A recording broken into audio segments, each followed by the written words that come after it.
I'm Anthony Steed. I'm Professor of Virtual Environments and Computer Graphics in the Department of Computer Science at University College London. We're really interested in making virtual reality more effective. We believe that virtual reality is one of the main types of way you'll interact with computers in the future.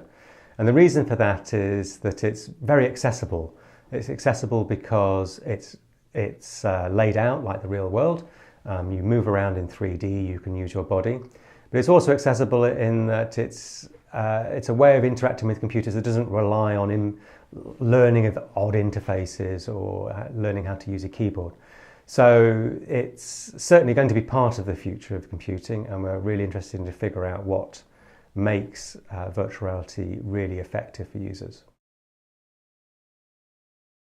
Well, virtual reality as a concept has been around for a long time, but it promises to make computers more accessible in the future. And that means more accessible to a broader range of the user population, so people that are younger, older, or have different motor impairments. But also it's more accessible as a medium, so you enter it as if it were a place and as if you could walk around and interact using knowledge that you use from the real world. So I thoroughly believe that virtual reality is one of the main underpinnings of the future of computing, because it'll be the interface of the future. So virtual reality as a concept has been around for a long time, but with the recent consumer devices have become available, it's become very cheap, and what we're finding is that people are building all sorts of really interesting experiences.